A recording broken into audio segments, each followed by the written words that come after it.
International রিলেশনসে leadership analysis একটা খুবই গুরুত্বপূর্ণ বিষয়।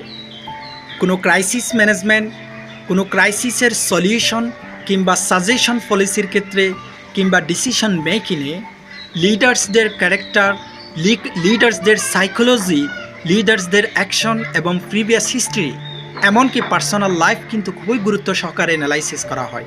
কারণ পটেনশিয়ালিটির জায়গা থেকে কোনো অ্যাজাম্পশন যদি দাঁড় করাতে হয়, কোনো পটেনশিয়াল সলিউশন যদি দাঁড় করাতে হয়, তাহলে ইনভলভ অ্যাক্টরসদের অ্যানালাইসিস কিন্তু অপরিহার্য।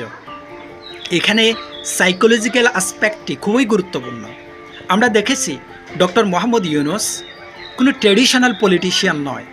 লাখো রোহিঙ্গাদের সাথে নিয়ে জাতিসংঘের মহাসচিব আন্তোনিও গুতেরেসকে সাথে নিয়ে একটি যে ইফতার ডিপ্লোমেসি তিনি অ্যাপ্লাই করেছেন, সেখানে বেশ গুরুত্বপূর্ণ কিছু বিষয় উল্লেখ করার মতো। আমি আজকে তুলে ধরব সেসব বিষয়। প্রথমত, ডক্টর ইউনুস যেই স্পিচটি সেখানে প্রদান করেছেন প্রমিত বাংলায় দিতে পারতেন, অথবা ইন্টারন্যাশনাল পার্সপেক্টিভে তিনি ইংরেজি ভাষায় বক্তব্যটি দিতে পারতেন। কিন্তু তিনি এমন আঞ্চলিক ভাষায়, কক্সবাজারের এমন ভাষায় কথা বলেছেন, বক্তব্যটি প্রদান করেছেন যে বিশাল ভিকটিম রোহিঙ্গা রিফিউজিস যাতে সহজেই বোধগম্য, তারা নিজেরাও এই ভাষায় কথা বলে।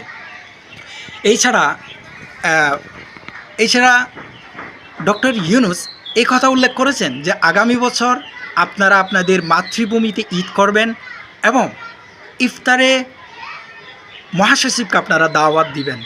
এই যে একটি আত্মবিশ্বাস, এই যে একটি সম্ভাবনা, একটি আশার বাণী তুলে ধরা একটি ডক্টর মোহাম্মদ ইউনুসের বিশাল একটি সাইকোলজিক্যাল রিপ্রেজেন্ট করে। ডক্টর মোহাম্মদ ইউনুস এই আরও বিষয় উল্লেখ করেন যে স্থানীয় মানুষ, অ্যাডমিনিস্ট্রেশন, লোকাল পিপল, এমনকি এনজিও, আইজিওস, বিভিন্ন প্রশাসনের বিভিন্ন বাহিনীর প্রতি তিনি কৃতজ্ঞতা প্রকাশ করেন এবং তাদের প্রতি কৃতজ্ঞতা প্রকাশের জন্যে রোহিঙ্গাদের প্রতি উদ্বুদ্ধ করেন।